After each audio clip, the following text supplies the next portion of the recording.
Good morning student. In class 12th chemistry chapter chemical kinetics, today we will discuss about integrated rate equation for zero order reaction. देखिए students, ये जो chemical kinetics chapter है इसके अंदर अगर अपन बात करते हैं तो ये चैप्टर आपके CBSE मार्किंग के अकॉर्डिंग इम्पोर्टेंट चैप्टर है और एग्ज़ाम से रिलेटेड बहुत सारे क्वेश्चंस इसमें से पूछे जाते हैं।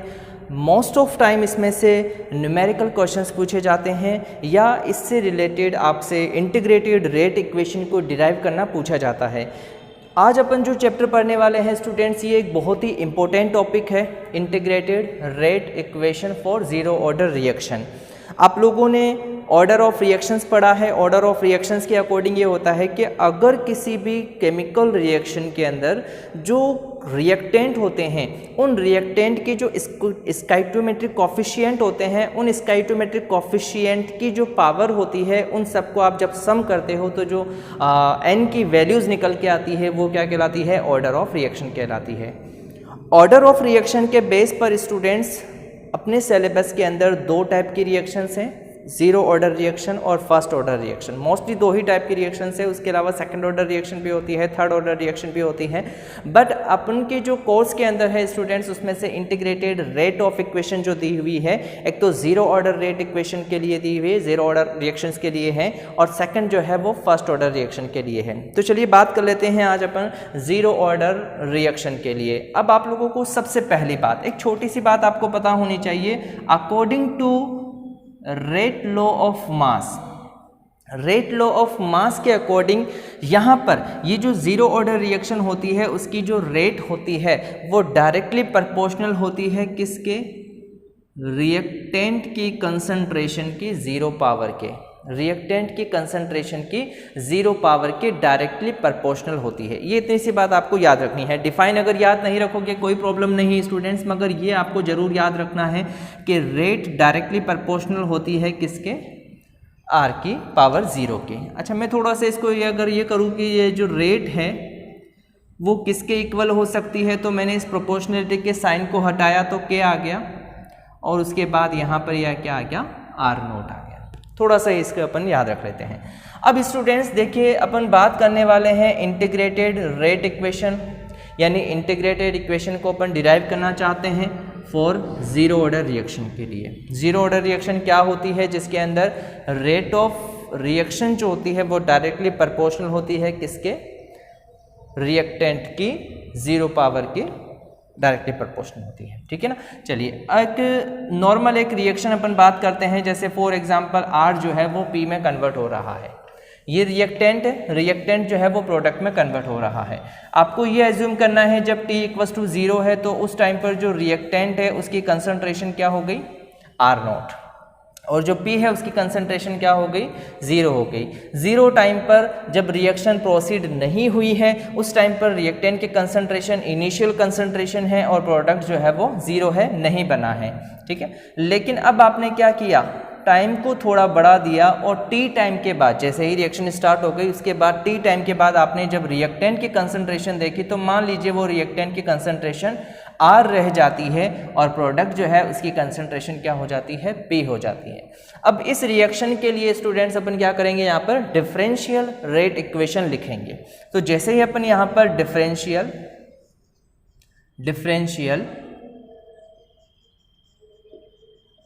रेट इक्वेशन लिखते हैं, डिफरेंशियल रेट इक्वेशन, तो ये जो डिफरेंशियल रेट इक्वेशन लिखने का मेथड ये होता है कि जो भी रिएक्टेंट है या प्रोडक्ट है उसके रेस्पेक्ट में आप क्या देखना चाहते हो? स्पीड देखना चाहते हो, रेट देखना चाहते हो। तो आपको पता है कि change in concentration upon change in time होता है। अब यहाँ अपन क्या करते हैं? चेंज इन कंसंट्रेशन यानी कि DR, बहुत ही स्मॉल चेंज हो रहा है किसके अंदर?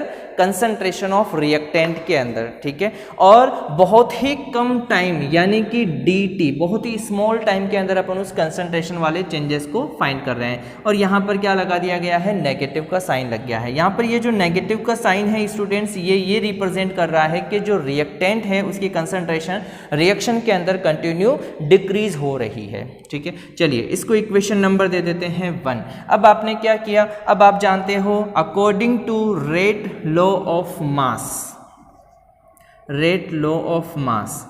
रेट लॉ ऑफ मास के अकॉर्डिंग अगर अपन बात करते हैं तो ये क्या हो जाती है, जो अपन ने लिखी है यहाँ पर वही यहाँ पर आ जाएगा। तो ये क्या हो जाएगा k और r की पावर क्या हो जाएगी 0। ठीक है, चलिए इस इक्वेशन को नाम दे दिया अपन ने इक्वेशन नंबर 2। अब स्टूडेंट्स यहाँ क्या करना है, दोनों ही इक्वेशन क्या शो कर रही है, रेट को रिप्रेजेंट कर रही है। तो आप क्या कर सकते हो कि रेट, जो रिएक्शन की रेट होगी वो क्या हो जाएगी, वो हो जाएगी -dr/dt। ठीक है, चलिए अच्छा ये जो है वो दोनों ही रेट है, तो यहाँ पर इसको अपन ऐसे भी लिख सकते हैं। ठीक, चलिए अब आपको थोड़ा सा एक ये बात याद रखनी है स्टूडेंट्स के मैथ्स के अकॉर्डिंग अगर किसी की पावर 0 होती है तो उसको आपको क्या मानना है, 1 एज्यूम करना है, उसको आपको 1 मानना है। तो जैसे ही आप यहाँ पर इसे 1 एज्यूम करते हैं, 1 मानते हैं, यानी यहाँ पर अगर मैं 1 वैल्यू लिख दूंगा तो क्या हो जाएगा, k × 1 ओनली 1 रह जाएगा, यानी k रह जाएगा ओनली। तो यहाँ पर ये क्या हो जाएगा, ये बन जाएगा आपका -dr/dt इक्वस टू हो जाएगा ये k के। ठीक है, चलिए अब स्टूडेंट्स आपको क्या करना है, यहाँ से इस dt को यहाँ ट्रांसफ़र करना है और साथ ही साथ ये जो नेगेटिव साइन है वो भी यहाँ ट्रांसफ़र करना है। तो यानी आपने इसको ऐसा कर दिया कि ये हो गया आपका dr/dt, सॉरी dt को यहाँ ट्रांसफ़र कर रहे हैं अपन, तो माइनस ये हो जाएगा k dt। ठीक है, ये जो इक्वेशन है स्टूडेंट्स, इस इक्वेशन को आपका क्या करना है, बोथ साइड इंटीग्रेशन करना है। यहाँ पर मैं लिख देता हूँ both side, on both side integration, on both side integration. अगर आप बोथ साइड इंटीग्रेशन करते हैं, बोथ साइड इंटीग्रेशन यानी दोनों साइड में आपने इंटीग्रेशन किया, इंटीग्रेशन का साइन लगा दिया गया है r इक्वस टू इंटीग्रेशन का साइन -k dt। ठीक है, चलिए अब इसके बाद देखिए स्टूडेंट्स, यहाँ पर ये जैसे अपन इसका इंटीग्रेशन करेंगे तो इंटीग्रेशन करने पर क्या होगा, जैसे ही अपन यहाँ पर इंटीग्रेशन कर रहे हैं तो यहाँ पर d और r का इंटीग्रेशन होगा तो क्या हो जाएगा, इंटीग्रेशन का साइन हट जाएगा और केवल क्या बच जाएगा, वो फंक्शन यानी डिजिट r बच जाएगी। और उसके बाद यहाँ पर ये क्या हो जाएगा, माइनस, नेगेटिव साइन है इसलिए क्या आ गया माइनस। अब यहाँ देखिए स्टूडेंट्स k जो है वो क्या है, कांस्टेंट है, इसे अपन रेट कांस्टेंट के नाम से जानते हैं। तो यहाँ पर कांस्टेंट का इंटीग्रेशन नहीं होगा, k ऐसा है कैसा यहाँ आ जाएगा। dt में से यहाँ पर जब इंटीग्रेशन होगा तो क्या बचेगा, t बच जाएगा। अब स्टूडेंट्स यहाँ देखिए, यहाँ पर ने क्या किया है, इंटीग्रेशन किया है। जैसे ही अपन ने इसको इंटीग्रेशन के साइन को हटाया है तो मुझे यहाँ पर क्या लगाना पड़ेगा, कोई ना कोई एक कांस्टेंट लगाना पड़ेगा और उस कांस्टेंट को अपन क्या कहेंगे, इंटीग्रेशन कांस्टेंट कहेंगे। किताब में, बुक में आप लोगों को या तो c दे रखा होगा या c की जगह पर आप लोगों को i भी यूज में आ सकता है, i भी दिया जा सकता है। i और c जो है वो दोनों एक ही चीज़ को रिप्रेजेंट कर रहे हैं और वो है इंटीग्रेशन कांस्टेंट। यहाँ पर आप लिख लेते हैं कि ये c क्या है, तो वो है इंटीग्रेशन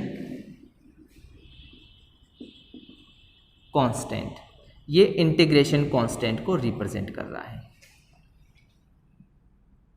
ठीक है, चलिए अब उसके बाद देखिए स्टूडेंट्स, यहाँ आपको ये जो इक्वेशन है, इस इक्वेशन को नाम दे दीजिए, मान लीजिए ये इक्वेशन नंबर 3 हो गई। अब इस इक्वेशन को आपको क्या करना है, c की वैल्यू को फाइंड करना है। यहाँ पर ये जो कांस्टेंट है c, क्योंकि दो चीज़ें कांस्टेंट हो चुकी है तो अपन को क्या करना है, c की वैल्यू को फाइंड करना है। c जो कांस्टेंट है, इंटीग्रेशन कांस्टेंट, इसकी वैल्यू को आपको फाइंड करना है। तो जैसे आप फाइंड करोगे तो फाइंड करने के लिए आपको क्या करना पड़ेगा, जो इंटीग्रेशन है उस इंटीग्रेशन के जो अंदर लिमिट का आप यूज करना पड़ेगा। यानी कि यहाँ पर ये जब आपने इंटीग्रेशन किया था तो पहले आपने कोई इंटीग्रेशन की लिमिट नहीं लगाई थी, लेकिन अब आपको क्या करना है, इसके लिए इंटीग्रेशन की लिमिट लगानी है। तो जैसे ही आप इंटीग्रेशन की लिमिट लगाते हो तो अब लिमिट क्या लगाओगे, लिमिट अपन लगाते हैं व्हेन t इक्वल्स टू क्या हो जाएगा 0, और उस टाइम पर जो r कंसंट्रेशन है उसको क्या मानना है आपको, उसको मानना है r0। ठीक है, चलिए अब उसके बाद ये जो वैल्यूज हैं t इक्वल्स टू 0 और r इक्वल्स टू क्या है r0, put this values in equation number 3। Equation number 3 के अंदर आपको इन वैल्यूज को पुट करना है। तो जैसे ही आप इसको पुट करते हैं तो यहाँ पर ये हो गया r, अच्छा r की जगह पर आप क्या लगा रहे हैं, r0 लगा रहे हैं, तो आपने क्या कर दिया, यहाँ पर ये r0 का यूज कर लिया। फिर उसके बाद -k, ये -k, t की जगह पर आप क्या यूज कर रहे हैं 0, तो यहाँ इंटू क्या आ जाएगा 0 और प्लस c। है ना, प्लस सी। अब आप लोगों को क्या करना है, देखिए स्टूडेंट्स, यहाँ पर माइनस के इंटू जीरो है तो इसकी पूरी टर्म क्या हो जाएगी, जीरो हो जाएगी, यानी कि ये जो आर नॉट है वो किसके इक्वल हो जाएगा, सी के इक्वल हो जाएगा। यहाँ से आपने क्या निकाल लिया है, इस सी की वैल्यू को निकाल लिया है। अब ये जो सी की वैल्यू है उसको put this values in equation number 3। Then वापस अपन क्या करेंगे, put the value of C, put the value of C in equation number 3। Equation number 3 के अंदर वैल्यूज़ को पुट कर देंगे। तो जैसे ही अपन ये वैल्यूज़ पुट करेंगे तो यहाँ पर ये क्या हो जाएगा, ये हो जाएगा आर, देन उसके बाद माइनस के टी प्लस यहाँ पर ये हो जाएगा आर नॉट। सी की वैल्यूज़ को अपन ने इसमें पुट कर लिया है और ये हो गया आर नॉट। अब स्टूडेंट्स अपन क्या देखना चाहते हैं, रेट कांस्टेंट इंटीग्रेशन इक्वेशन देखना चाहते हैं। तो रेट कांस्टेंट अपन यहाँ है, इसको जो है इस साइड लेकर आ जाएंगे तो यहाँ पर ये जो नेगेटिव का था यहाँ आने पर क्या हो जाएगा, ये पॉजिटिव का हो जाएगा और ये क्या बन जाएगा। अब आपको क्या करना है, देखिए ये तो पॉजिटिव है तो ये क्या हो गया, ये हो गया आर नॉट। उसके बाद इसको इधर लाएंगे तो ये क्या हो जाएगा, माइनस आर। अब स्टूडेंट्स आप क्या करेंगे, ये जो t है इस t को नीचे ट्रांसफर करेंगे तो k इक्वस टू क्या हो जाएगा, ये बन जाएगा R naught minus R upon T. बस ये जो इक्वेशन है इस इक्वेशन को नाम दे देते हैं अपन इक्वेशन नंबर 4। ये एक बहुत ही इंपॉर्टेंट इक्वेशन है स्टूडेंट्स। जीरो ऑर्डर रिएक्शन के लिए इंटीग्रेटेड इक्वेशन पूछ लिया जाए या रेट कांस्टेंट इंटीग्रेटेड इक्वेशन पूछ लिया जाए तो यही इक्वेशन आपको डिराइव करना है। ठीक है ना स्टूडेंट्स, आप लोग अगर समझ में नहीं आया है तो वापस से एक बार वीडियो को थोड़ा रिपीट करके आप लोग इसे देखने की कोशिश कीजिएगा, आप लोगों को बिल्कुल क्लियर हो जाएगा। बिल्कुल बहुत आसान सी चीज़ है कि रिएक्टेंट जो है वो प्रोडक्ट में कन्वर्ट हो रहा है। जब टाइम जो है वो ज़ीरो है उस टाइम पर रिएक्टेंट की इनिशियल कंसंट्रेशन है वो आर नॉट है और प्रोडक्ट की जो कंसंट्रेशन है उस टाइम पर वो ज़ीरो है। और उस टाइम पर अगर अपन बात करते हैं टाइम टी के बाद, यानी टाइम टी जब ले लिया गया तो आर की जो कंसंट्रेशन है, मान लीजिए वो रिएक्टेंट की कंसंट्रेशन आर हो जाती है और प्रोडक्ट की कंसंट्रेशन है वो पी हो जाती है। अब इस रिएक्शन के लिए आपने क्या लिख लिया है, डिफरेंशियल रेट इक्वेशन लिखी है तो minus D R upon D T, इसको इक्वेशन नंबर 1 दे दिया है। और रेट लॉ ऑफ मास, यहाँ पर आप पता ही आप लोगों को रेट लॉ ऑफ मास क्या होता है, तो यानी कि जो रेट लॉ ऑफ मास है अकॉर्डिंग के आर के पावर 0। यहाँ पर इक्वेशन नंबर 1 और 2 हो गया। From equation 1 and 2 rate equals to क्या हो जाएगा, minus D R upon D T equals to क्या हो जाएगा, के आर की पावर 0।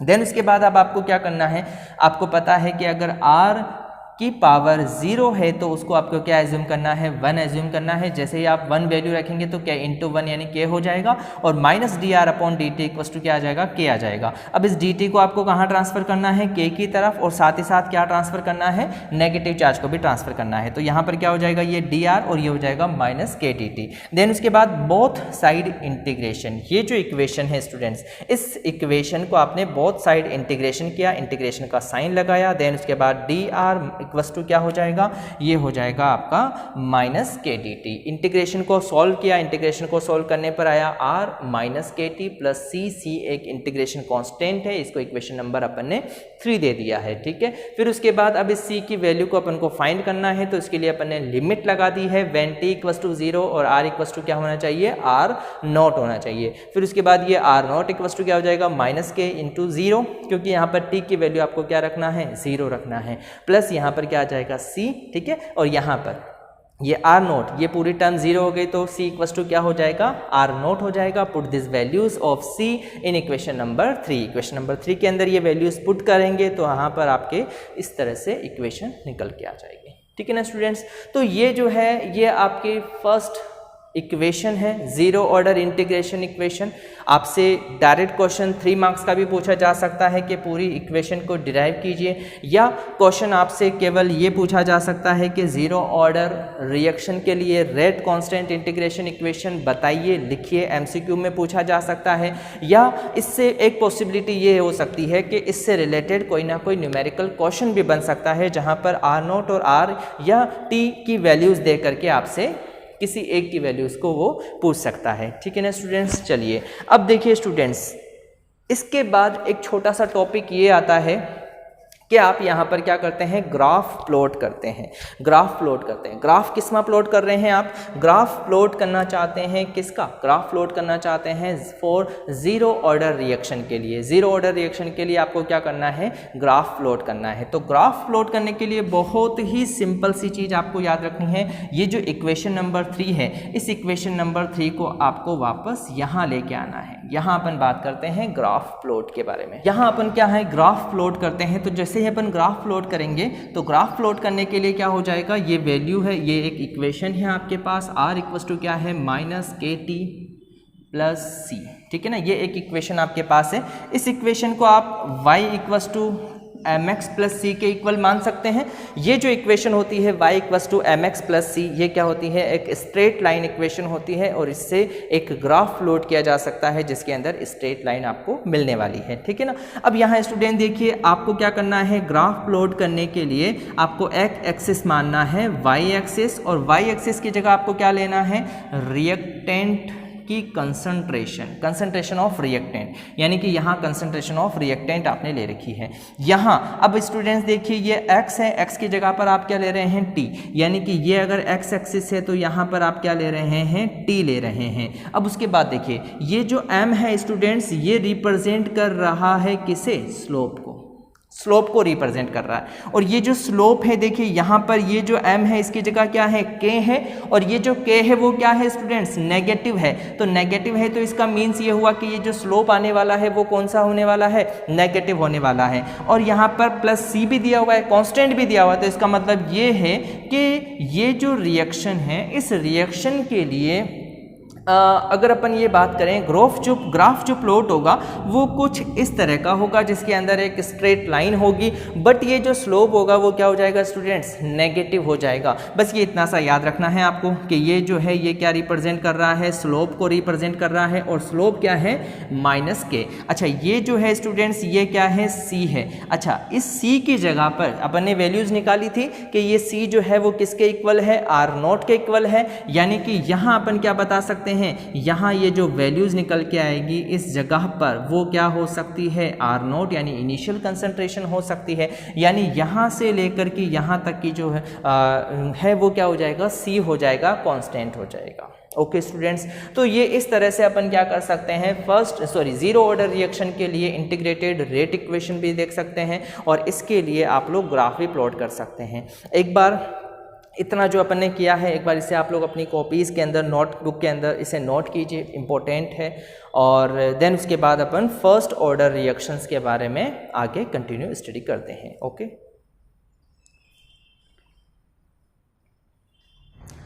यस स्टूडेंट, चलिए फर्स्ट ऑर्डर रिएक्शन के बारे में अपन बात कर लेते हैं। Integrated rate equation for first order reaction. First order reaction के लिए अपन इसके लिए यहाँ बात कर लेते हैं।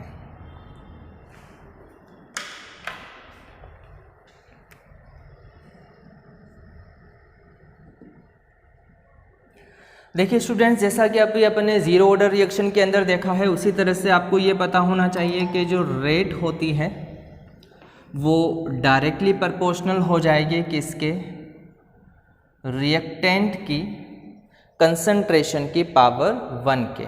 ठीक है, प्रोपोर्शनलिटी का साइन अगर अपन हटाते हैं तो यहाँ पर एक इक्वेशन इस तरह से बन सकती है कि जो रेट है वो क्या हो जाएगी के, और इसकी पावर क्या हो जाएगी R1। ओके, चलिए अब यहाँ अपन क्या करते हैं स्टूडेंट्स, सपोज एक रिएक्शन अपन एक एज्यूम करते हैं कि आपके पास कोई रिएक्टेंट है जो कि किस में कन्वर्ट हो रहा है, प्रोडक्ट में कन्वर्ट हो रहा है, P में कन्वर्ट हो रहा है।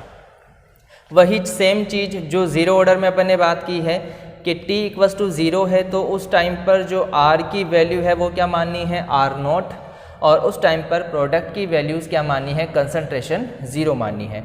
जब आपने टाइम को थोड़ा सा बढ़ा करके t ले लिया है तो उस टाइम पर आप कंसंट्रेशन क्या मानेंगे, R, और प्रोडक्ट की कंसंट्रेशन क्या हो जाएगी, P हो जाएगी। ठीक है, देन उसके बाद वापस वही चीज़ डिफरेंशियल रेट इक्वेशन लिखेंगे।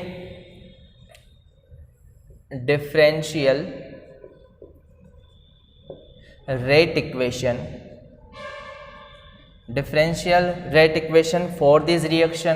तो यहाँ पर अपन बात करें तो वापस सेम चीज आ जाएगी, dr/dt।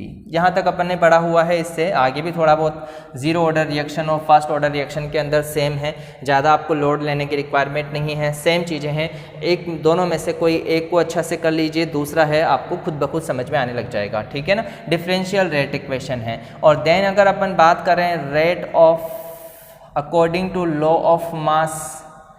ऑफ मास के अकॉर्डिंग देखेंगे तो वो क्या आ जाएगा, वो लिखा हुआ है कि r⁻1। इसको क्या नाम दे देते हैं, इक्वेशन नंबर 2 नाम दे देते हैं। वही सेम चीज कि both equation 1 and 2 are for rate equation, so that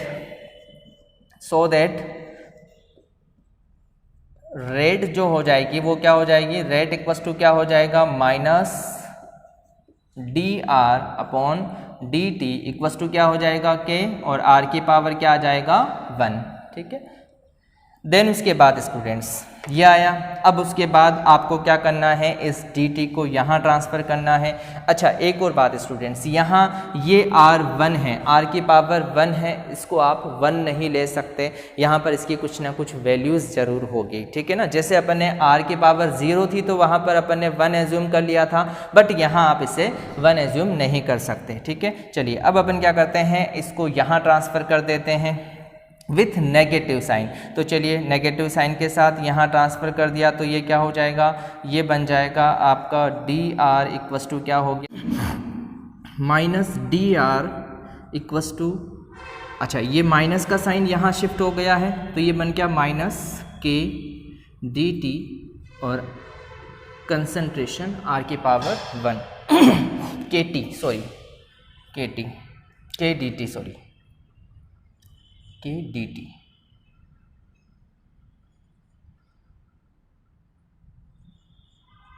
kdt, ठीक है। अब वही बोथ साइड इंटीग्रेशन करना है आपको, both side integration,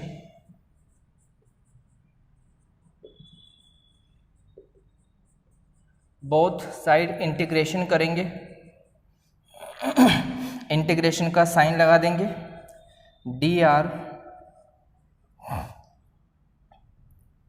minus integration का साइन k dt और r की पावर 1, ठीक है।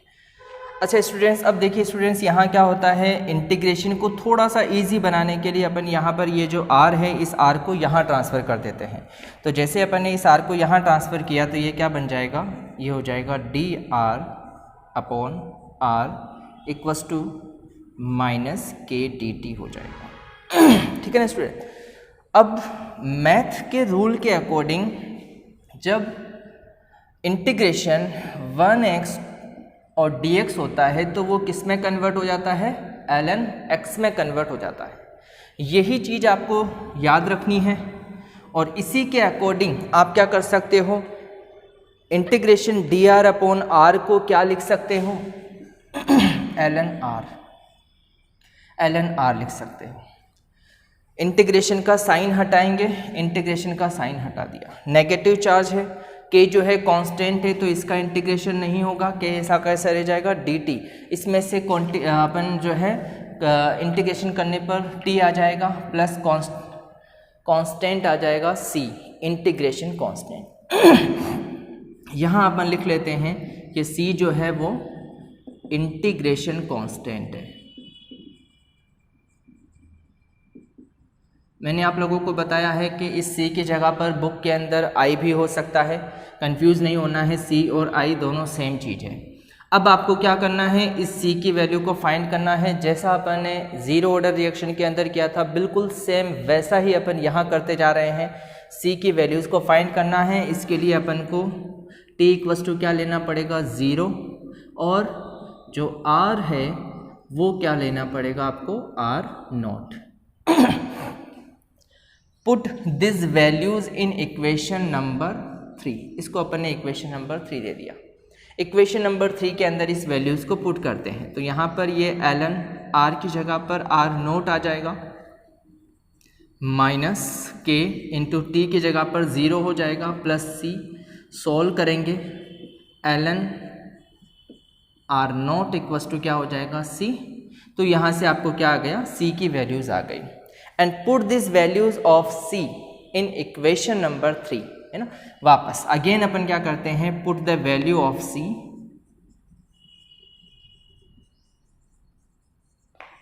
इन इक्वेशन 3। इक्वेशन 3 के अंदर अपन वैल्यूज को पुट कर रहे हैं। यहाँ पर ln आर दिया हुआ है माइनस के टी प्लस सी की जगह पर क्या हो जाएगा ln आर नॉट, जो इसमें दिया हुआ है, ठीक है ना। क्या निकाल रहे हैं अपन यहाँ पर, इंटीग्रेशन कांस्टेंट रिएक्शन निकाल रहे हैं, इंटीग्रेटेड रेट कांस्टेंट रिएक्शन देख रहे हैं फर्स्ट ऑर्डर रिएक्शन के लिए। तो इस के टी को इधर ले लेंगे, minus k T equals to क्या हो जाएगा ln आर प्लस का है, ये इधर ट्रांसफ़र होगा, माइनस का हो जाएगा ln आर, ठीक है। चलिए ln R naught minus ln R. अब होता क्या है स्टूडेंट्स कि जब आपको log a minus log b दिया हुआ होता है तो उसकी जगह पर आप log a अपॉन b लिख सकते हैं, log a अपॉन b लिख सकते हैं। तो उसी के अकॉर्डिंग यहाँ पर ln आर नॉट और ln आर को भी आप उसके अकॉर्डिंग लिख सकते हैं। तो यहाँ पर ये माइनस के टी, ठीक है, और ln और ये हो जाएगा a की जगह पर आ गया आर नॉट और b की जगह पर आ गया है r, ठीक है। t को जो है यहाँ ट्रांसफ़र करेंगे क्योंकि अपन को क्या चाहिए, केवल k। अच्छा एक सेकंड, आपने क्या किया, देखो यहाँ से ये जो के टी है इसको यहाँ ट्रांसफ़र किया था तो ये के टी क्या हो जाएगा पॉजिटिव, तो यहाँ पर भी क्या हो जाएगा पॉजिटिव, ठीक है। तो यहाँ पर ये जो k इक्वस टू हो जाएगा वो क्या हो जाएगा ln R naught upon R और नीचे क्या आ जाएगा t, ठीक है। चलिए अब थोड़ा सा इसके अंदर आगे देखने की कोशिश कीजिए, बस लास्ट स्टेप है इसकी। ये जो ln है नेचुरल लॉग है, इसको अपन को क्या करना है log 10 बेस में कन्वर्ट करना है। तो इसके लिए मुझे क्या करना पड़ेगा, एक डिजिट से डिवाइड करना पड़ेगा और वो जो डिजिट हो जाएगी वो इस तरह से हो जाएगी 2.303 अपॉन टी और यहाँ पर हो जाएगा ये log R naught upon R. ये जो इक्वेशन है स्टूडेंट्स, ये एक बहुत ही इंपॉर्टेंट इक्वेशन है। इस इक्वेशन को अपन कहते हैं इक्वेशन नंबर 4 और integrated rate equation for first order reaction, integrated rate equation for first order reaction, ठीक है। समझ में आ गया बात आप लोगों को। चलिए अब यहाँ से स्टूडेंट्स आप लोगों को क्या करना है, ग्राफ ड्रॉ करना है, किसके लिए, फर्स्ट ऑर्डर रिएक्शन के लिए। तो फर्स्ट ऑर्डर रिएक्शन के लिए आपको ग्राफ ड्रॉ करना है, तो जो थर्ड इक्वेशन है इसको वापस पुट करेंगे, ln r equals to minus k t plus c. ये जो इक्वेशन है ये y equals to m x plus c के इक्वल हो रही है ना। तो यहाँ पर जब अपन ग्राफ ड्रॉ करते हैं तो अपन यहाँ ये ले लेते हैं y एक्सिस और y एक्सिस पर क्या है ln आर, ठीक है। ये जो है x एक्सिस यहाँ क्या लिया हुआ है t, तो यहाँ पर अपन क्या ले लेते हैं टाइम t जो कि सेकंड में होगा, ठीक है। m जो है वो क्या आ रहा है k और k जो है वो क्या है नेगेटिव और m क्या रिप्रेजेंट कर रहा है स्टूडेंट्स, स्लोप को। अब आपको जैसे इस तरह से एक ग्राफ मिलता है, ये जो स्लोप है ये रिप्रेजेंट कर रहा है किसे, माइनस के को, और यहाँ पर ये जो है इनिशियल इक्वेशन यानी c कांस्टेंट है, c लिख सकते हैं और c की जगह पर अपन चाहे तो ये भी लिख सकते हैं r नॉट। तो यहाँ पर अपन ने लिख दिया ये r नॉट। तो इस तरह का एक इक्वेशन इसका निकल के आता है फर्स्ट ऑर्डर रिएक्शन के लिए और साथ ही साथ यहाँ से एक ग्राफ भी आप ड्रॉ कर सकते हैं। इसमें एक ग्राफ और भी ड्रॉ किया जाता है स्टूडेंट्स जो कि कुछ इस तरह का होता है, जिसमें पॉजिटिव जो है आपका पॉजिटिव स्लोप बनता है। अब वो पॉजिटिव स्लोप किस तरह से बनता है स्टूडेंट्स, उसके बारे में अपन डिस्कस करते हैं। पहले आप लोग एक बार इसका स्क्रीनशॉट लेकर के आप नोट्स बना लीजिएगा। मैं इसको इरेज करने के बाद आगे कंटिन्यू आपके साथ करता हूँ।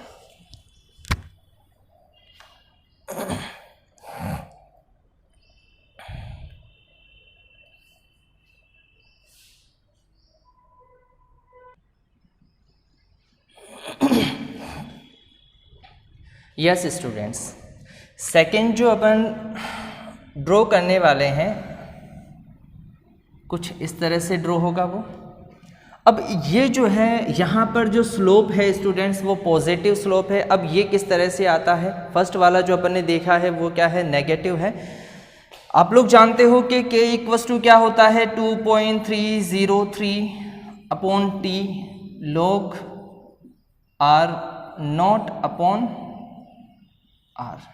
ठीक है, इसको आपको थोड़ा सा रीअरेंज करना है। रीअरेंज ऐसे करना है कि log r naught upon r equals to K T upon 2.303 plus c।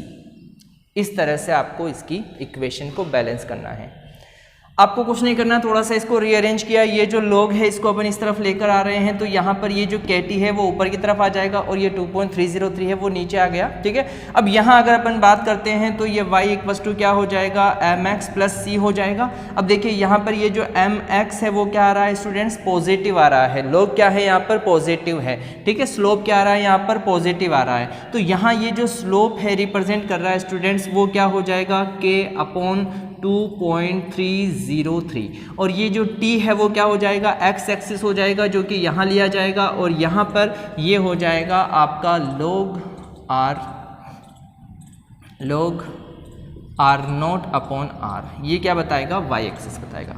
तो इस तरह से स्टूडेंट्स अपन क्या कर सकते हैं, इनके दो ग्राफ को भी ड्रॉ कर सकते हैं फर्स्ट ऑर्डर इंटीग्रेटेड इक्वेशन के लिए।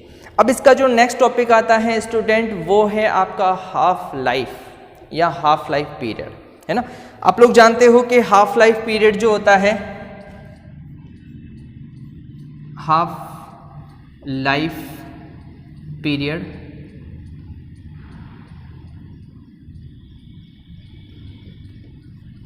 इस हाफ लाइफ पीरियड को अपन टी हाफ से रिप्रेजेंट करते हैं। सबसे पहले एक छोटी सी बात आपको ये याद रखनी है कि यहाँ पर ये जो हाफ लाइफ पीरियड है इसे आप क्या करते हो, टी हाफ से रिप्रेजेंट करते हो। एक छोटी सी बात आपको ये याद रखनी है स्टूडेंट्स कि ये जो हाफ लाइफ पीरियड होता है इसका मीन्स क्या होता है कि अगर जैसे मान लीजिए कंसंट्रेशन आर है तो वो टी हाफ के बाद कितनी हो जाएगी, r/2, यानी कि उसकी कंसंट्रेशन क्या रह जाती है, आधी रह जाती है। इसी चीज़ को अपन क्या बोलते हैं स्टूडेंट्स, इसको अपन कहते हैं half life period.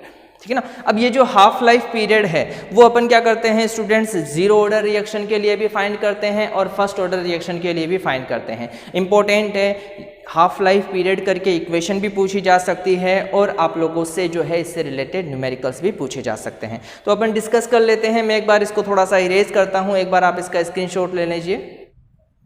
Yes students, half life order, half life for zero order reaction.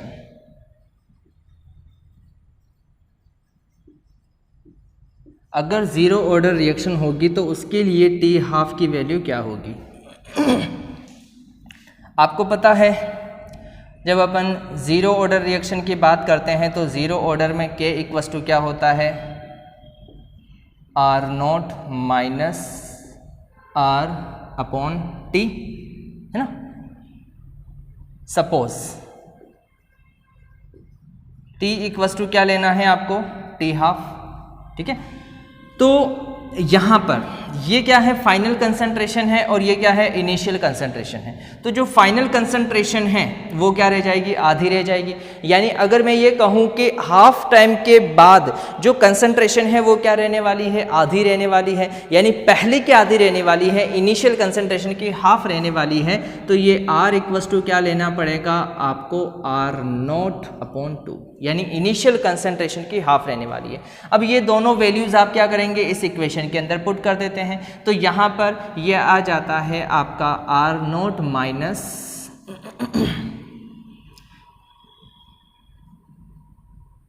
R0/2 और ये T, ठीक है ना। अच्छा, अब स्टूडेंट्स देखिए, अगर यहाँ पर अगर अपन बात करते हैं तो ये क्या है, इनिशियल कंसंट्रेशन है और ये क्या है, इनिशियल कंसंट्रेशन की हाफ है। तो अपन जब इसको थोड़ा सा, अच्छा अब स्टूडेंट्स यहाँ पर अपन क्या करते हैं, देखो T की जगह पर आपको क्या लेना है, T हाफ लेना है और यहाँ पर ये क्या है, K है। अपन क्या देखना चाहते हैं, T हाफ देखना चाहते हैं। तो सबसे पहले अपन क्या कर सकते हैं, इसको यहाँ शिफ्ट कर देते हैं, यानी कि ये जो T हाफ है इक्वल्स टू क्या हो जाएगा, ये हो जाएगा आपका R0 माइनस कंसंट्रेशन R0/2। अच्छा, ये जो 2 है वो नीचे आ सकता है स्टूडेंट्स, आपको पता है ना। अब ये यहाँ देखिए, ये क्या है, आधा है और ये क्या पूरा, तो यहाँ पर क्या बच जाएगा, केवल R0 बच जाएगा। तो यहाँ ये स्टूडेंट्स ये जो डिजिट होगी वो किस तरह से कन्वर्ट हो जाएगी, ये ऐसे कन्वर्ट हो जाएगी 2K से।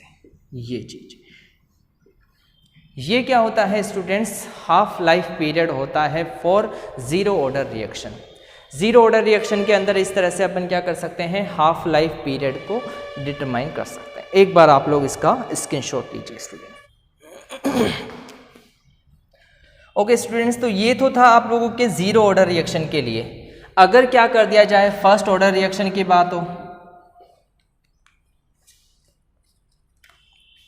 अगर फर्स्ट ऑर्डर रिएक्शन की बात हो स्टूडेंट्स, तो क्या होगा, फर्स्ट ऑर्डर रिएक्शन के अंदर आप लोग जानते हो कि K इक्वल्स टू क्या होता है, 2.303/T और यहाँ पर ये क्या आ जाता है, log, और यहाँ आ जाएगा R0/R, ठीक है। सपोज उसी तरह से आपको क्या करना है, जो T है उसकी जगह पर क्या लेना है, T हाफ। तो आपने यहाँ पर लिख दिया सपोज T इक्वल्स टू क्या हो गया, T हाफ हो गया, और ये जो R है वो कितना रह चुका है, जो इनिशियल कंसंट्रेशन है उसका हाफ रह चुका है, ठीक है। Put this values of equation, है ना, ये वैल्यूज है, इनको आप इक्वेशन में फिल कर रहे हैं। तो आपके पास क्या आ जाएगा, K, ये आ जाएगा 2.303/T और यहाँ पर ये आ जाएगा log, और देन उसके बाद क्या आ जाएगा आपका R0 ये क्या आ गया, R0/2, ठीक है ना।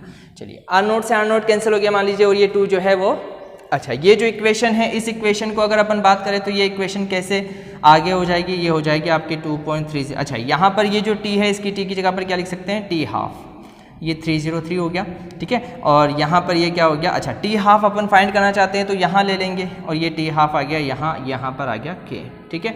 उसके बाद यहाँ पर ये जो है log, और ये क्या हो जाएगा, ये हो जाएगा log 2। log 2 की जो वैल्यू होती है स्टूडेंट्स, वो क्या होती है, लॉग टेबल के अंदर आपको पता होना चाहिए कि log 2 की जो वैल्यू होती है वो होती है 0.3010, है ना। यानी आप क्या करते हो, यहाँ पर 2.303/K इंटू यहाँ पर log 2 की वैल्यू लिख देते हैं 0.3010। इन दोनों को मल्टीप्लाई करते हैं, तो जो भी मल्टीप्लाई करने पर आ जाता है स्टूडेंट, सिंपल सी कैलकुलेशन है, कैलकुलेशन पर मल्टीप्लाई करने पर ये वैल्यूज़ आती है, या तो आप इसे याद रख लें या फिर आप इसे मल्टीपल करें। तो यहाँ पर ये क्या हो जाएगा 0.693/K, और ये क्या आ जाएगा T हाफ। इस तरह से आप क्या निकाल सकते हो, फर्स्ट ऑर्डर के लिए हाफ लाइफ पीरियड भी निकाल सकते हो। अब स्टूडेंट्स एक इंटरेस्टिंग बात यह है इसमें कि यहाँ पर आपको इनिशियल कंसंट्रेशन जैसा कोई वर्ड नहीं दिख रहा है, यानी R0 नहीं दिख रहा है, लेकिन यहाँ स्टूडेंट्स अगर अपन बात करते हैं तो R0 दिख रहा है। तो इसका मतलब ये हुआ कि ये जो फर्स्ट ऑर्डर रिएक्शन होती है, इस फर्स्ट ऑर्डर रिएक्शन के अंदर जो इनिशियल कंसंट्रेशन ऑफ रिएक्टेंट होती है वो डिपेंड नहीं करती है रेट ऑफ रिएक्शन पर, है ना। रेट ऑफ रिएक्शन कितनी भी चलेगी, कितने टाइम बाद कितना बच जाएगा, कितने टाइम बाद कितना बच जाएगा, वो इसके ऊपर डिपेंड नहीं करेगी।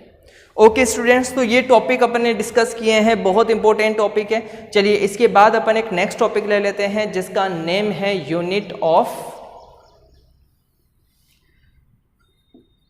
Units for rate constant, unit of rate constant for different order reactions.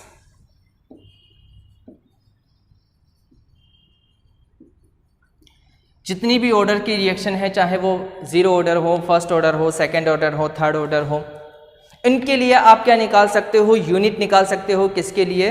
Rate constant के लिए। आप लोग जानते हो कि रेट कांस्टेंट का मतलब क्या होता है कि इस के की जो है आपको यूनिट्स फाइंड करनी है। अब इसके लिए आपको क्या करना है, एक छोटी सी ट्रिक आपको याद रखनी है स्टूडेंट्स, के मोल लीटर -1 की पावर 1 - n और ये सेकेंड इनवर्स। बस ये इतना सा आपको याद रखना है। मोल लीटर इनवर्स 1 की होल पावर 1 - n और s-1। यहाँ पर ये जो n है ये रिप्रेजेंट करता है नंबर ऑफ ऑर्डर को। सपोज मान लीजिए अगर नंबर ऑफ ऑर्डर 1 है, यानी कि फर्स्ट ऑर्डर रिएक्शन है, तो फर्स्ट ऑर्डर रिएक्शन के अंदर अपन बात करते हैं तो यहाँ पर ये हो जाएगा मोल, ये हो जाएगा लीटर इनवर्स, और यहाँ पर अगर अपन बात करते हैं तो ये हो जाएगा 1 - 1। 1 - 1 करेंगे तो 0, तो ये पूरी जो हो जाएगी वो क्या हो जाएगी स्टूडेंट्स, 0 हो जाएगी। तो यहाँ पर क्या बच जाएगा, जो फर्स्ट ऑर्डर रिएक्शन है उसके लिए के की जो यूनिट आ जाएगी वो क्या हो जाएगी, सेकेंड इनवर्स हो जाएगी। ओके स्टूडेंट्स, तो इसी तरह से अपन क्या कर सकते हैं, n की वैल्यू 1 की जगह 2 रख सकते हैं, 3 रख सकते हैं, 4 रख सकते हैं। तो यहाँ से आपके क्या निकल के आ जाएगी, यहाँ से वैल्यूज़ निकल के आ जाएगी किसके लिए, यूनिट्स फॉर रेट कांस्टेंट के लिए। ओके स्टूडेंट्स, तो आज की क्लास के अंदर अपन ने जो है जाना है कि जीरो ऑर्डर रिएक्शन के लिए रेट कांस्टेंट की इंटीग्रेशन इक्वेशन क्या है, फर्स्ट ऑर्डर के लिए क्या है, इनके ग्राफ किस तरह से डिराइव करते हैं। आई थिंक आप लोगों को बहुत अच्छी लगी होगी और आप लोगों को सब कुछ समझ में भी आया होगा। एक बार आप लोग इसको नोट्स की फॉर्म में ज़रूर अपने पास रखें, आप लोगों के लिए बहुत हेल्पफुल होगी ये। Okay, thank you.